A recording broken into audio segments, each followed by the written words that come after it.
Hello and welcome to All Hands on Tech, where today's leaders talk tomorrow's technology. I'm Daniel Blazer. As a continuation of our last episode, this week we're bringing you 5 additional sections from the audiobook of Perspectives on Technology Skill Development. If you're interested in listening to the complete audiobook, you'll find a link in the show notes to access Perspectives on Technology Skill Development for free on a variety of platforms. Section 5. Why Learning is the Next Skill Your Team Should Master by Stacy Rivers. Remember grade school when we had folders and subject notebooks for each course? If you're a parent, you're intimately aware of this because of money spent every school year on different colored folders. Teachers have a system designed to help students focus and retain knowledge for the specific subject area through organization and memorization. L&D and technology leaders also need a system to help their teams keep up with tech, build business-critical skills, and apply them on the job in record time. How effectively you acquire a new skill is specific to your learning style, which is the ability to retain information in a way that is practical and adaptable. Learning is not passive. It's a skill that requires the same retention process you endured as a child, just at a faster pace. With the advancement of technologies such as cloud, AR, VR, AI, blockchain, and cybersecurity, the way we work is quickly changing. We have to proactively build the right skills on our team and build them rapidly enough to capitalize on these new trends and technologies. Learning how best to upskill your team efficiently is just as important as the act of upskilling them. If you're still not convinced, here are my top 5 reasons why learning is the next skill you should master. Number 1. Technology will continue to advance and change the way we work. Number 2. Jobs will require emerging skills for companies to stay relevant. Number 3. Higher salaries are commensurate with higher-level skills that are not easily obtained. Number 4. Employees enjoy their work more when they have the right skills for the job. Number 5. You take your skills wherever you go. Once you've committed to focus on skill development at your organization, your next step is discovering the most effective way to do it, taking into account individual preferences, topics, delivery methods, and consequences. Yes, consequence can be a motivator or stressor because some skills require exams to validate the required knowledge has been retained. The higher the stakes are for gaining a new skill, the more challenging it can be for the learner to process and apply it successfully. One way to account for each individual's unique skill development style and needs is to partner with a technology skills solution that provides a personalized experience for each employee. When evaluating solutions, ask yourself the following questions about how your team builds skills. What was the last skill an employee learned that they were able to apply regularly? Did they learn it from a formal course or an informal arrangement? How was the information delivered? Online, in person, on demand? Was it a video, podcast, book, or e-course? Did the employees attend with peers, or was it self-paced? How long did it take them to apply their new skills? What were the steps they took to retain the info? How did they apply what they learned? Was the process easy or difficult? If difficult, how did they overcome the challenge or challenges? If employees could change how they engaged with new information to better suit their needs, what would this look like? Once you answer the questions above, you should have some sense of the kind of solution that would have the greatest impact on your team's ability to build, retain, and apply skills efficiently. Remember, an employee's level of interest in a specific topic area is also a big factor in their learning process. The less interested they are, the less likely it is that they will retain the information. The payoff comes when the topic is interesting, the delivery method is engaging, and the learner is committed to applying their new skill. Even further, continuing to research, refine, and solidify their knowledge will take them from novice to expert. As an L&D or tech leader, your job is to facilitate your team's skill development. You are building the skill of upskilling others. With the right approach to developing skills in a personalized way to support each individual's learning journey, you can reliably build skills across your organization and guarantee you are prepared for the future. Section 6, Improving Outcomes Through Psychological Safety by Nate Walkinshaw. If you're asking yourself more and more often, why are we not shipping? Why are we not communicating? Why have we slowed way down? Then you're experiencing misalignment. And while it can be caused by a variety of factors, you should also know that misalignment is a strong indicator of an unhealthy team. It's likely you'll want to start rooting around for individual solutions to your team's misalignment so you can get back to a healthy dynamic. But without first creating psychological safety, you're unlikely to see results. Psychological safety is the key to creating an environment where people can grow and learn new skills. Whether by your company culture, experiences on previous teams, or just plain human nature, your team has been conditioned to hide the parts of themselves that may put their employment or social status at risk. This is evidenced by the lack of team members speaking up, taking chances, asking questions, and leaving room for the input and opinions of others.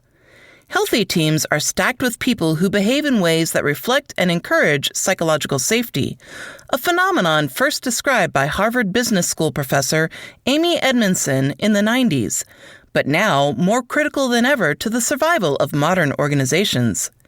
Amy wrote in her book, Teaming, "In psychologically safe environments, people believe that if they make a mistake, others will not penalize or think less of them for it. They also believe that others will not resent or humiliate them when they ask for help or information." She also says, "Psychological safety does not imply a cozy situation in which people are necessarily close friends, nor does it suggest an absence of pressure or problems." This dichotomy poses a challenge. Many leaders struggle with striking a balance between caring for employees on a personal level and upholding disciplines and standards. If you lean too far in either direction, the result is the same. You slow down. To avoid the common pitfalls on the way back to a healthy, productive team and to create psychological safety, take these 3 steps. Number 1, really learn who you're working with. On healthy teams, every dimension of every person shows up to work with you every day. Yes, even in remote work environments. It just takes some groundwork. Learn how your teammates individually process feedback, solve problems, and communicate. And be sensitive to what may be going on outside of work. For some, work may actually be their safe space, making them sensitive to changes to that environment. For others, prior experiences or situations playing outside of work will understandably impact how they show up. Be approachable. Know who you are and how you're experienced by others, and encourage others to follow suit. Ask questions to identify their unique working style and celebrate authenticity. Number 2, encourage curiosity in your communications. It's your job as a leader to set the stage for psychological safety in your workplace. That means modeling the behavior you expect to see and being thoughtful about the way your words either encourage curiosity or stifle opportunities for collaboration. There are certain questions you can ask at every stand-up or even during remote meetings that will draw your team's natural curiosity. Say, "What am I missing?" or "What else should we consider?" to invite input. Recognize your own fallibility in your quest to see every angle of every problem. Someone on the team will be able to spot the gaps in your thinking, which will move the whole team forward together faster. Once you've created space for everyone to contribute, follow up on your team members' input with both acknowledgement and action. Pro tip: good communication requires more listening than speaking. Make it clear that even if someone already knows the answer to a problem, they listen to other people's ideas with a learner's mindset and stay open to alternative perspectives. Number 3, take risks, then reap the rewards. Psychological safety is an indicator of team performance, the thing we're all after. Get everyone on your team into the practice of being bold, speaking up, asking questions, and admitting mistakes. A signal of reaching psychological safety in your team dynamic will be that people are empowered to say, "I don't know," or "I messed up," more often. This is a good thing. Only when people flag mistakes or identify gaps can they be addressed. By taking the risk out of these behaviors, the whole of your team becomes stronger than the parts. The main goal here is to remove the fear of failure from your organization. Tech leaders are the authors of what's to come. We need every voice to share knowledge, share stories, listen, and include each other in order to really honor a learner's mindset. This creates psychologically safe environments where people can get the business of admitting they're human out of the way and move on quickly to creating powerful outcomes. Section 7. Take the Moonshots. 4 Shifts to Succeed with Tech Skill Development by Casey Jorgensen. Talking about training is pretty much standard operating procedure in the tech industry, but training doesn't go far enough when it comes to upskilling technology teams, and that's a big problem. You need to shift conversations toward tech skill development and focus on skill initiatives that are workforce-driven, collaborative, ongoing, and ultimately more creative. Number 1. Shift from top-down training to employee and objective-driven skill development. The interest in skill development in service of career growth continues to rise among tech employees. More and more people are pressuring executives and businesses to provide them with opportunities to acquire new skills on the job. They embrace the perspective of constant improvement and understand that tech skill development never ends. It's essential that C-suite executives champion skill development and understand which skills their people want to gain. What do they need to be effective today? Which skills will they need tomorrow? Filling the skills gap really comes down to A, understanding the strategy of your organization, B, identifying which skills your people have, and C, identifying the skills your people need and want to meet company goals. As leaders, it's on us to implement the right types of programs and platforms to fill gaps and make sure people are quickly building the right skills. In short, how are you helping people up-level their knowledge to unleash their full potential? In my experience, these efforts cannot be solely top-down. Listening to your people and surfacing their suggestions results in more interest and higher levels of engagement. When you can tap into existing desires in a way that aligns with business objectives, you can create a solution where everyone wins and employees understand the why behind what they're learning. Number 2, shift from one team's problem to a company-wide journey. People often ask me whether the CIO or the CTO should initiate tech skill development or if it's dependent on HR seeking out opportunities to build tech skills initiatives. Honestly, it's neither, and it's both. Anyone at the C-suite level should be having regular conversations with other executives to understand the organization's pain points. The HR team can offer a different perspective on what the organization needs than the CIO or CTO. The conversation around new skills can originate in either office or from a different role altogether. Anyone who cares about the skills and education of the people who work within their org can start the process. But it helps if you also have someone fully dedicated to tech skills at your company who can build programs around the information. The most important thing to understand is that relevant, productive skill development starts from a place of partnership. Having an open dialogue is much more critical than identifying whose job it is to initiate it. Number 3. Shift from emphasizing quick wins to the value of the long game. To build a successful tech skill development strategy, you should establish meaningful goals from the beginning. Every leader needs to identify the right measurements for their organization. Just as critical is setting benchmarks for progress. Where do you want to be a year from now? When will you stop and assess the changes you're implementing? The truth is that most successful tech skills initiatives are suited to the long haul. If your organization implements skill development with the goal of immediate returns, disappointment is likely. Mastering and applying new skills takes time, and delivering results to customers requires even more. Skill development exchanges short-term costs for long-term gains, which is exactly the point. You have a knowledge workforce, and you don't want to do just what everyone else is doing. You want to lead the market. You want to excel. That requires investment in your people and patience as their skills develop. You may not be able to measure the impact perfectly in either the beginning or the long term. Accepting this fact is difficult in such a data-driven field, I'll admit. But if you have a firm grasp on why tech skill development matters to your org and to your workforce, having clear and adaptable goals becomes more paramount than precision. Number 4. Shift from finite thinking to taking the moonshots.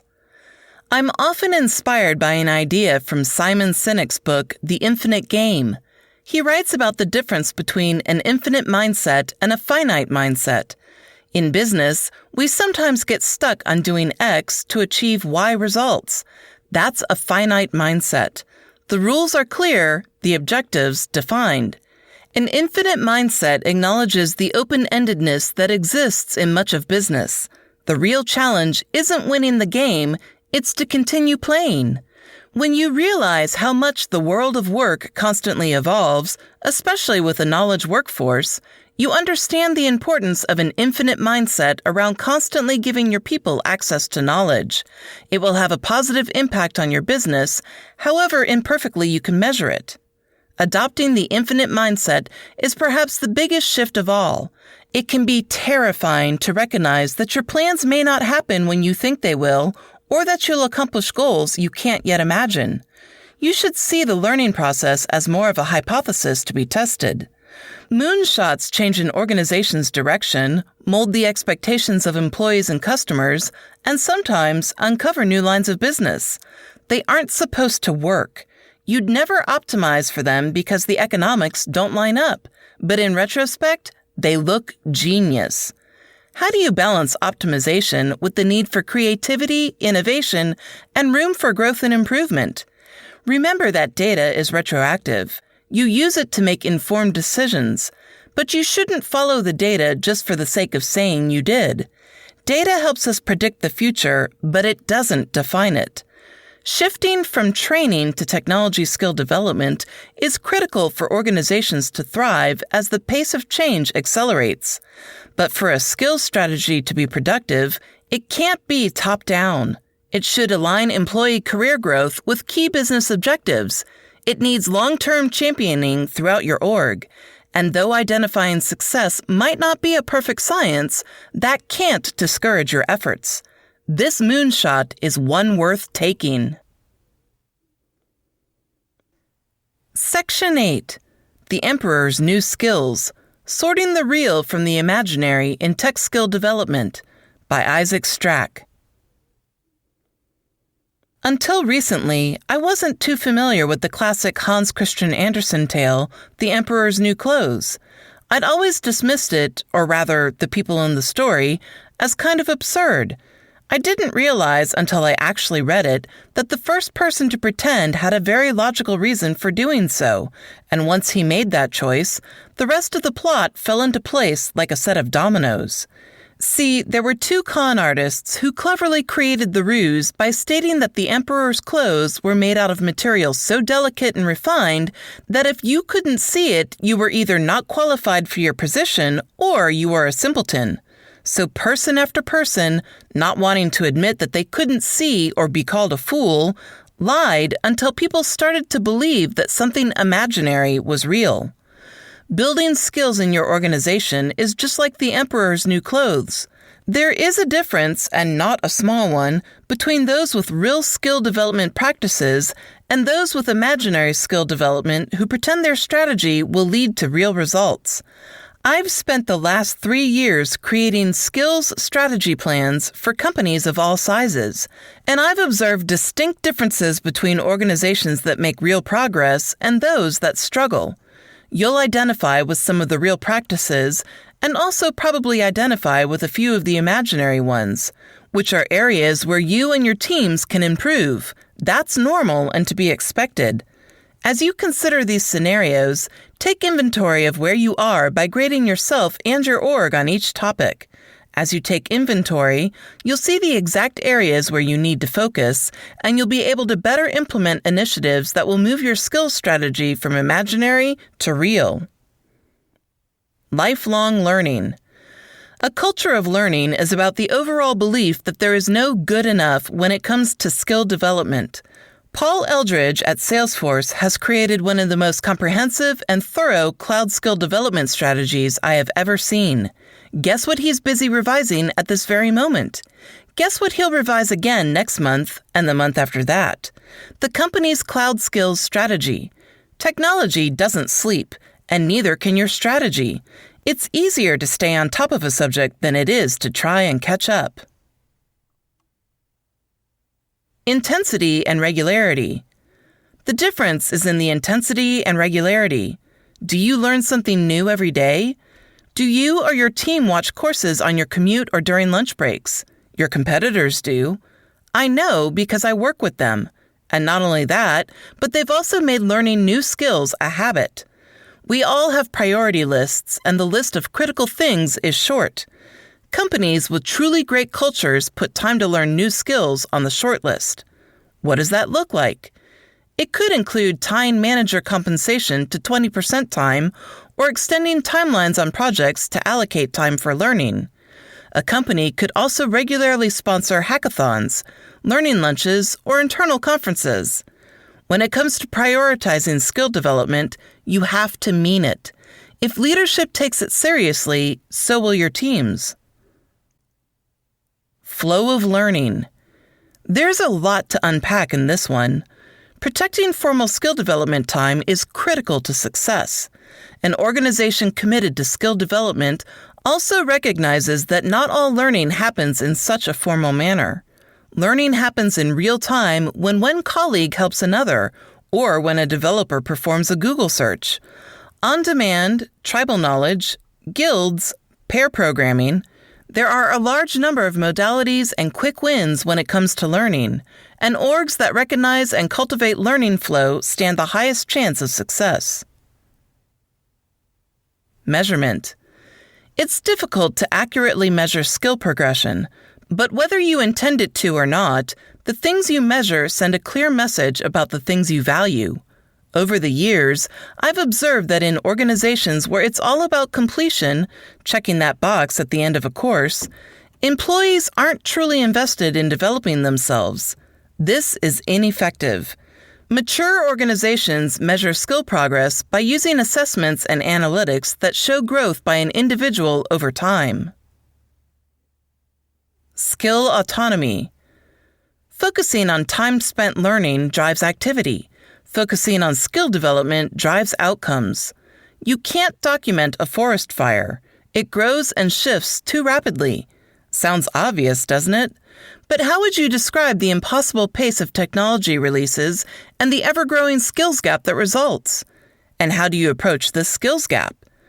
In an effort to identify skills gaps, some companies try to document every skill at every role at every level.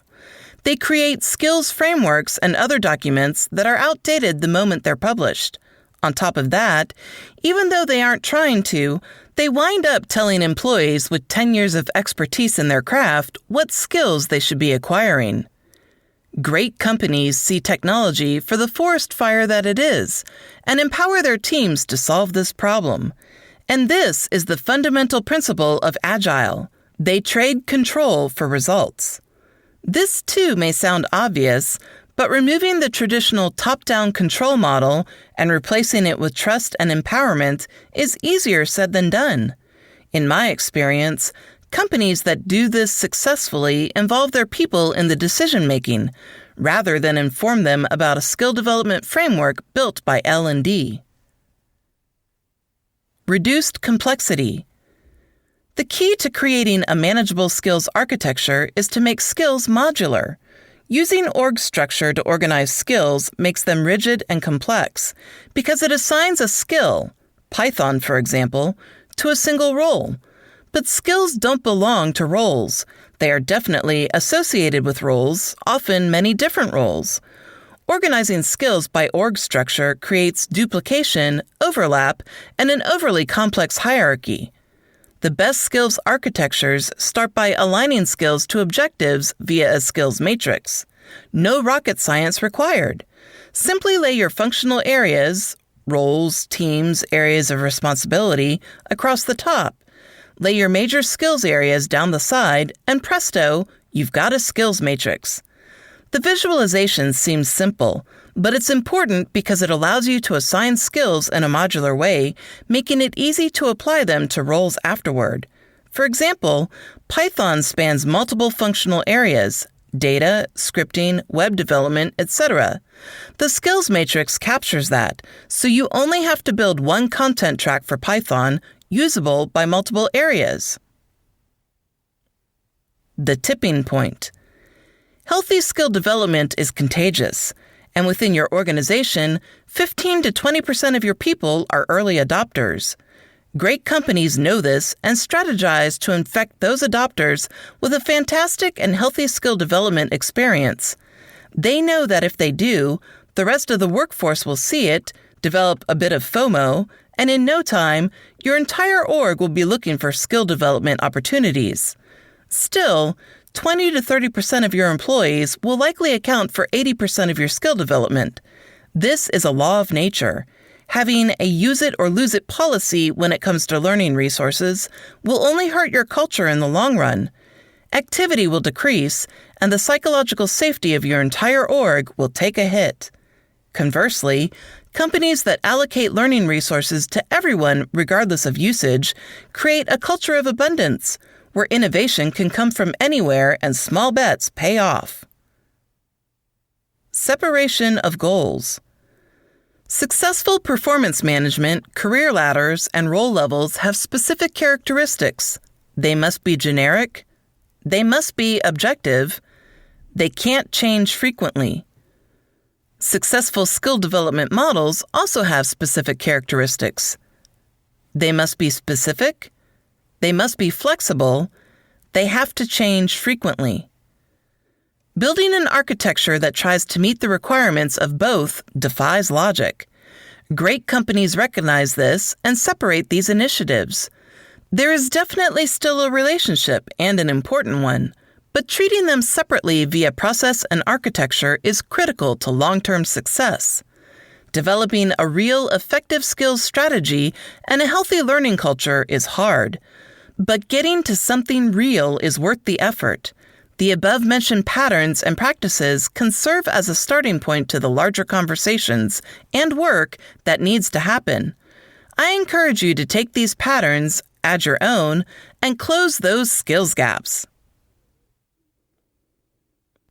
Section 9.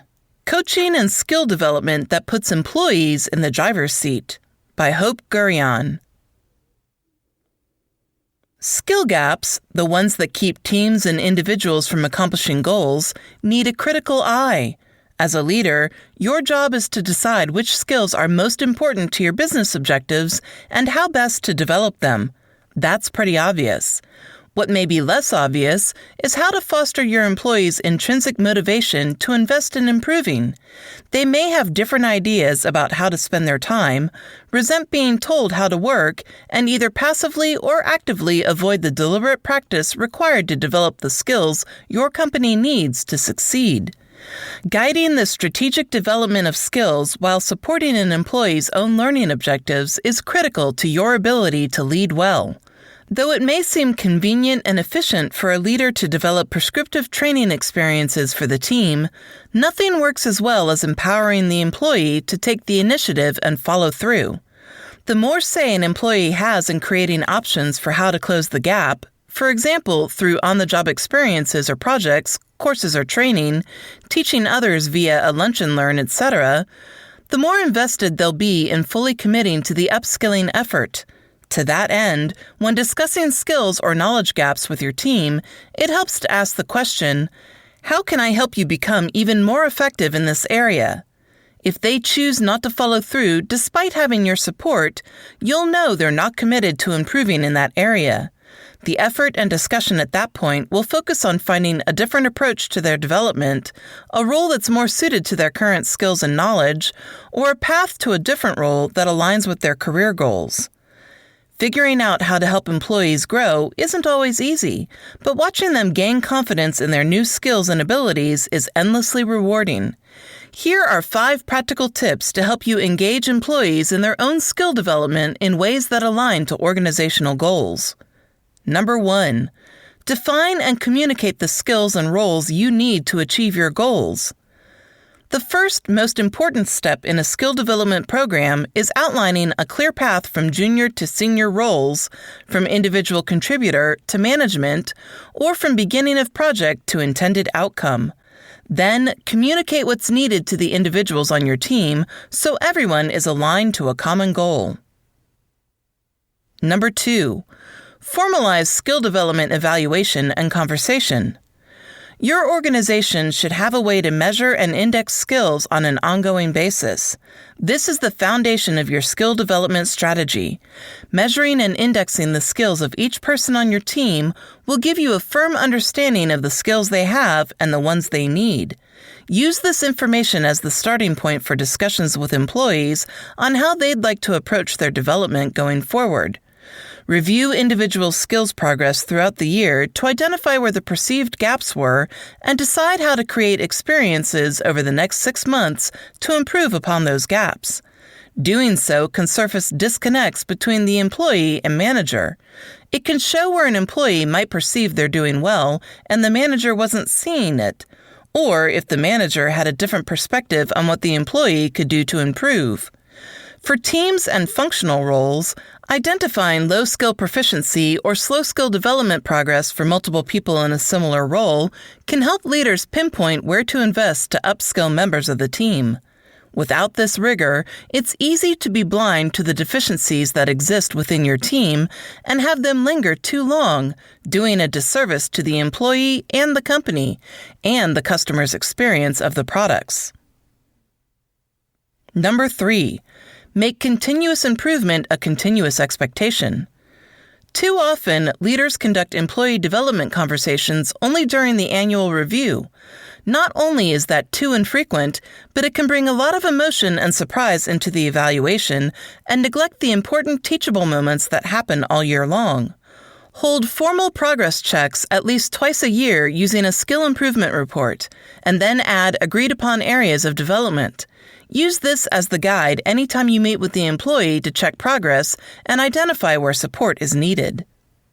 Number 4, determine how you'll measure success. Enabling an employee to improve on a skill or knowledge gap that they're motivated to address is only half the battle. Often the step that is skipped is determining whether the employee has developed the skill or sufficiently addressed the gap. Perhaps a certification or test for a technical skill will suffice. Better yet is seeing that the newly acquired ability is becoming a habit the employee practices.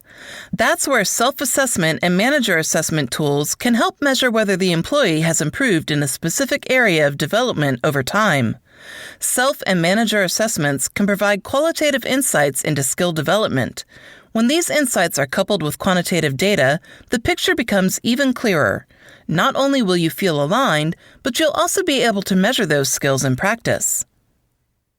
Number 5, make feedback a two-way street. Seek ongoing feedback from your team about your company's skill development programs. Annual employee survey feedback isn't frequent enough. Conduct quarterly exercises for a fast and simple way to get a clear, prioritized to-do list that incorporates everyone's unmet needs.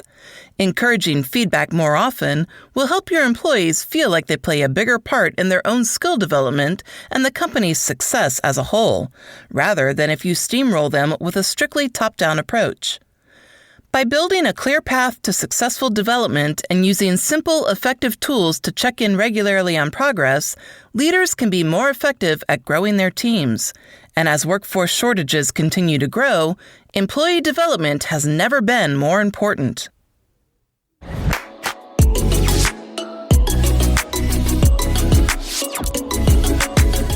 Thank you for listening to All Hands on Tech. As I mentioned in the intro, there's a link in the show notes to access the book Perspectives on Technology Skill Development for free on a variety of platforms. Thanks for listening, and have a great week.